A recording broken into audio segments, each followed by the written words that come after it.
woo, sign me up. I'm ready to go. Pack my bags.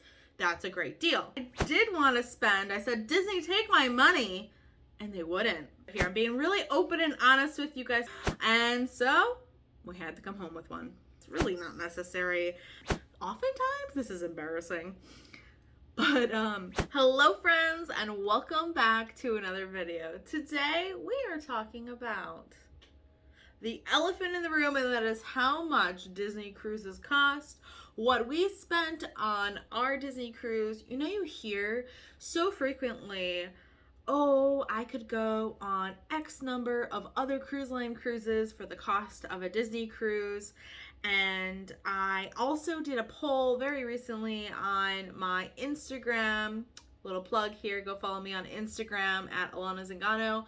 And I asked if you guys would be interested in seeing what we spent for our cruise fare and what we spent on board. And overwhelmingly, everyone was really interested in knowing the breakdown because people have the preconceived notion that it is expensive. We're gonna dive into all of that, figure out if it's a myth or a truth, and give you some cost comparisons. So if you are looking to go on a Disney cruise, you have a general idea of what it's going to cost and also what you might spend on board. But I hope that this is a good help for you, and this is by no means any form of bragging or being braggadocious in that sense. I'm really looking to just give you some honest perspective of what it costs for a Disney cruise for your family. Now, additionally, I want you guys to have the best pricing out there. So I am going to encourage that if you're looking to book your Disney cruise vacation, go check out our friends over at Mei Travel. I have their link in the description box. You can drop them an email, let them know that I sent you, and they will get you hooked up with a free cruise quote. The great thing about this is they actually have software that scours the pricing and gets you the best deal. On one of my recent cruises just this past spring break, there was actually a price drop, and that was actually money back in our pockets. So I want to encourage you guys to check them out as well. And we also got some onboard credits also with that cruise sale and deal. So it's in your benefit, even if you think, hey, I can do it myself. Who doesn't love saving money, more money to go on vacation more often? So I digress. Go ahead and check them out, and let's get started.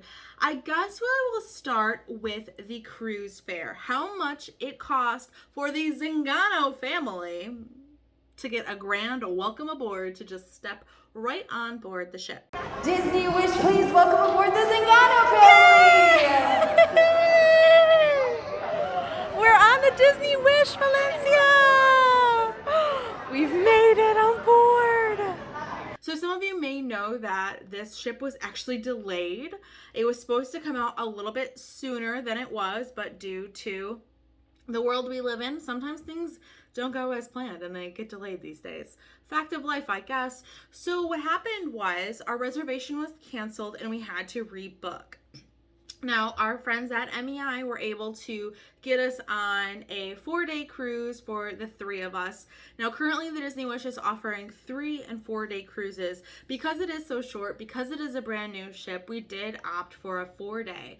We always know that when it's brand new, Disney hasn't come out with a new cruise ship in nearly a decade. So there's so much to see, so much that we wanted to explore. We would need that extra day. So we budgeted and planned for it.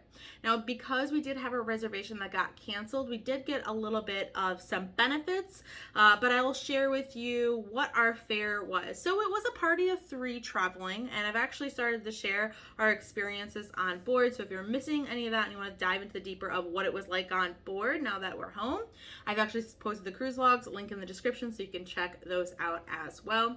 So for the 3 of us, we had guest number 1 for our 4-day cruise on the Disney Wish, stopping in Nassau, Bahamas, and their private island, Castaway Cay.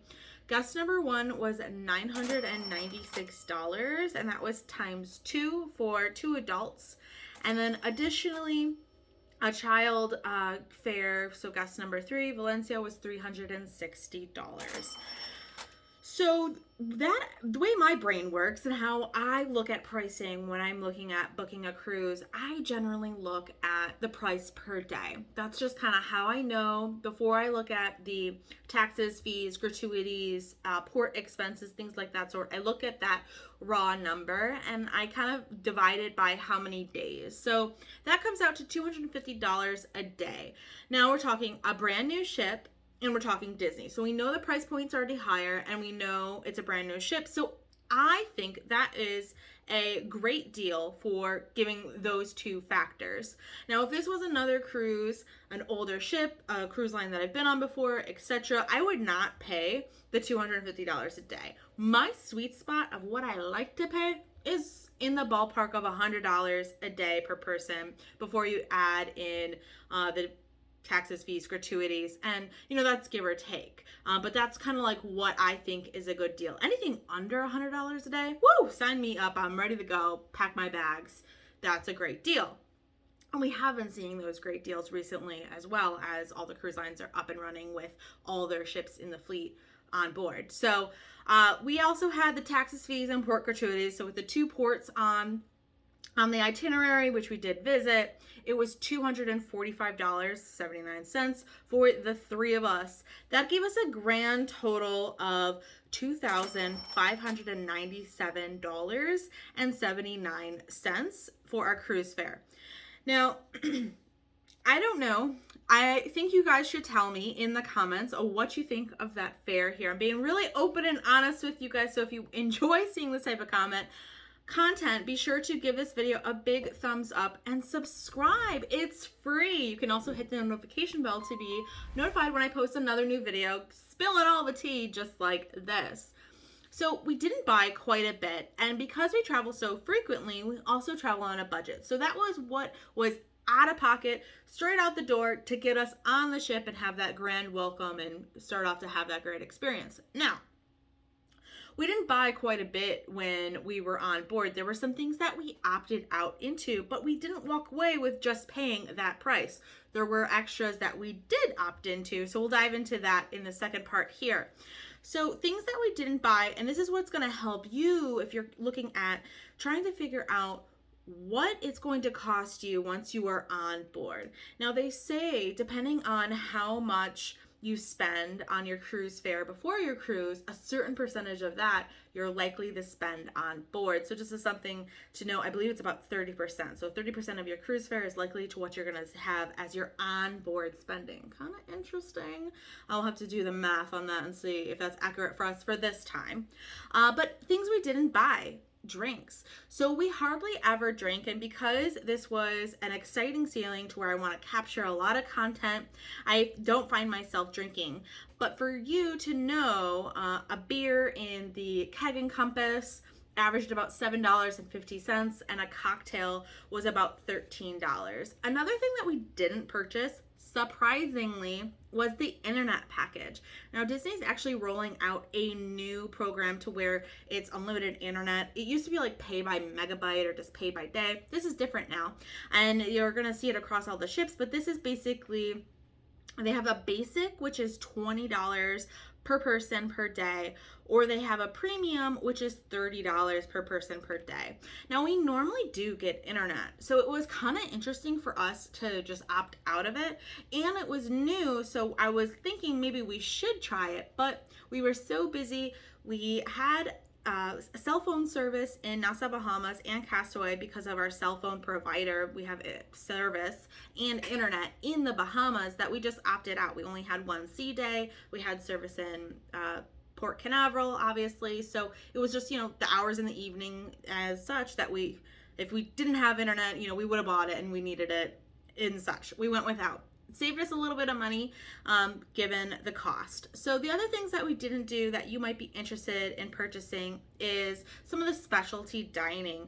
So these come at a cost of a pretty price point. Enchante is a brand new adult only dining restaurant on board. It's absolutely gorgeous inside, and they offer a dining and brunch. So if you're looking to join them for brunch, it's $75.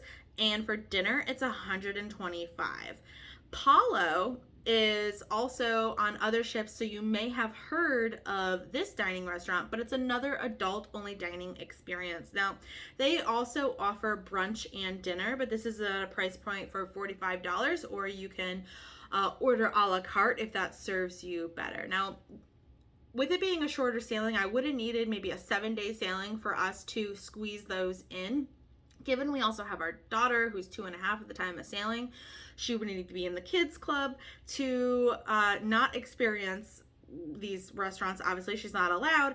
So I was thinking if we would do it during a brunch, because that way, you know, the new restaurants on board with the dining rotation are so exciting. With first we have Arendelle, then we have 1923, we also have the Avengers, and so on. So those were exciting enough that I know I wanted to experience them and have dinner with my daughter. So brunch would have been an option for us, but it's just too short of a sailing. So maybe next time, if it was a 7-day, I feel like I could have squeezed it in, but just in case you want to know. The other thing we didn't participate in was excursions. Now, with it being a new ship, we did spend a lot of time on board. We did get off in both destinations and enjoy the port a bit, but we got back on before the all aboard time. So we didn't spend any money on excursions, you know, things of that sort. So on average, if you're looking to perhaps do a excursion to Blue Lagoon, you know, you're looking at spending about $60 to $80 for a day pass, for example. That's in Nassau, Bahamas. Now, something that we have purchased in the past, but we opted out of paying this time, was the photo package.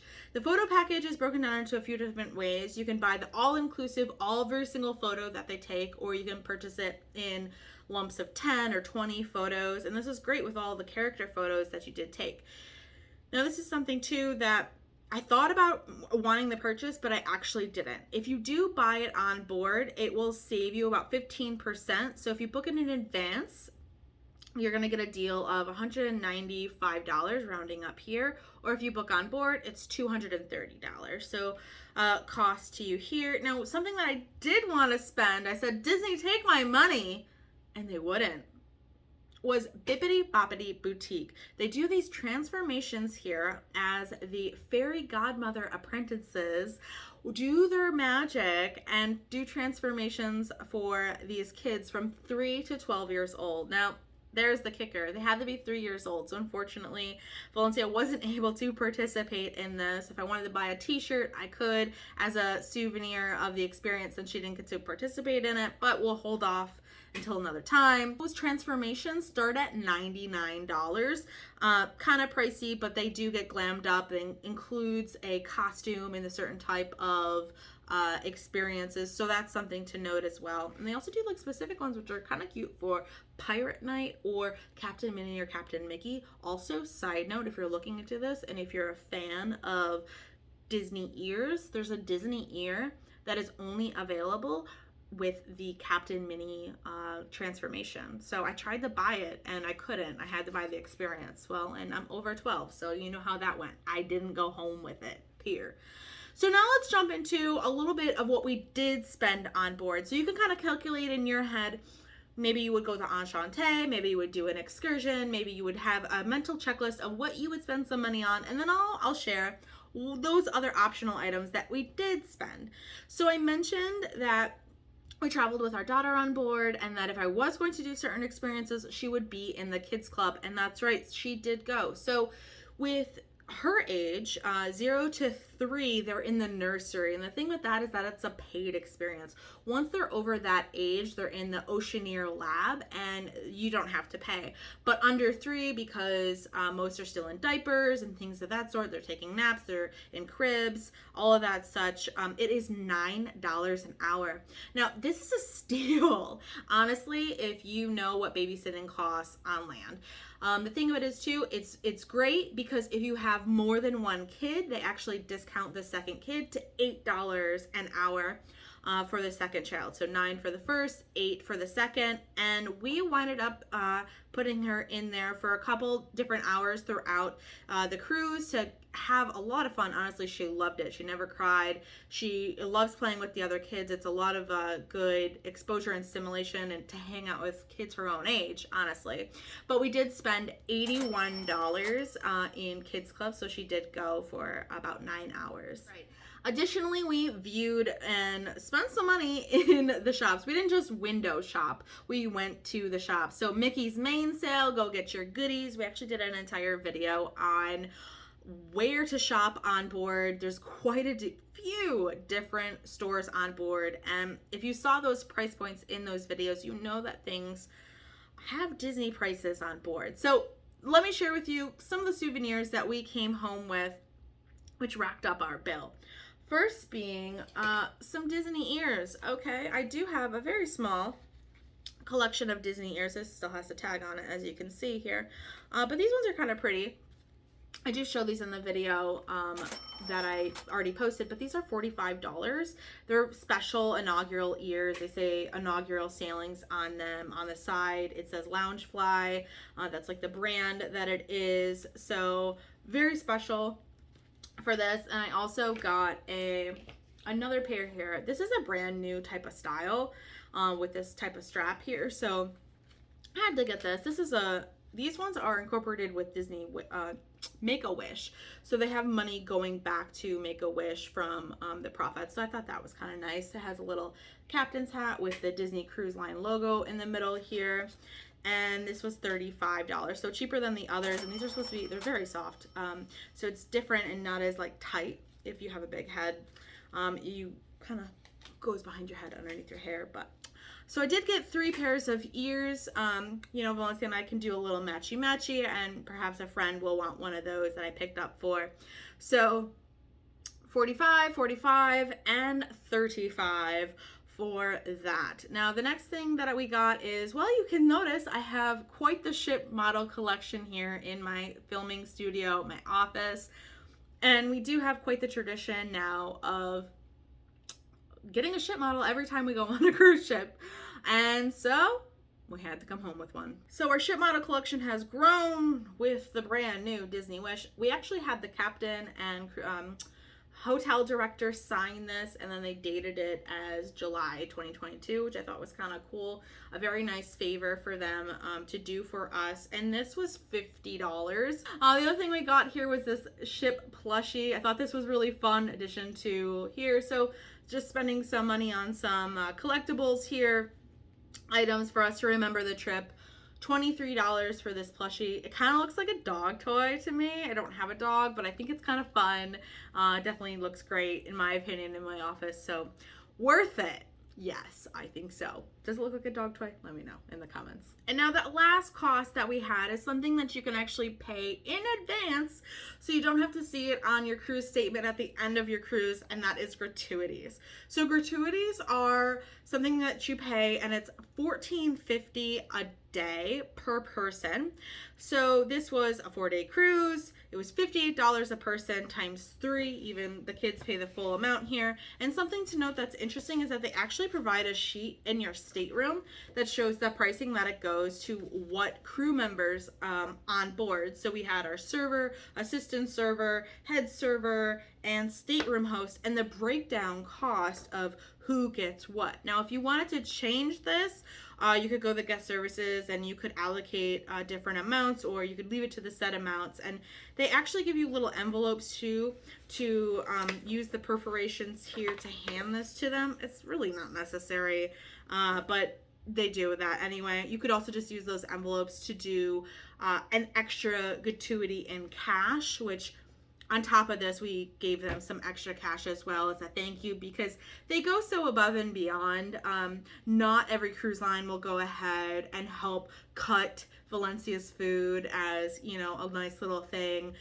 Always remembering that she needs some milk with her dinner and things like that, so it's ready for us on the table when we arrive. So that's always appreciative, and we see them going the extra mile, so we want to make sure that their hard work is appreciated. So we always do thank them. And oftentimes, this is embarrassing, but they fold our clothes in our stateroom. And I forgot to mention, we were in an inside cabin, a standard inside cabin at that. So if you want to see some room tours on board, I have a few of those as well. I'll link them in the description box so you can see the difference between a ocean view, a inside cabin, and a balcony, because my goodness, they are different and they will cost different as well depending on what you're looking to spend. So there you have it. This video has been a little bit longer than I anticipated, with sharing all of what we spent, how much it would spend for you. I hope it was helpful for you to gauge kind of what it costs. Let me know if you were surprised by any of this, if you thought it is worthwhile the cost. I think we did get somewhat of a good deal because we did get a discount with rebooking since our sailing was canceled, and so that was at our benefit. We tried to keep our expenses low, but I hope that this is a good help for you, and this is by no means any form of bragging or being braggadocious in that sense. I'm really looking to just give you some honest perspective of what it costs for a Disney cruise for your family. Be sure to check out our travel partners, Mei Travel, to help you book your next cruise vacation. You won't regret it. Thank you so much for watching. Smash the thumbs up if you enjoyed this type of video. I'll see you in the comments. Until next time, ciao for now.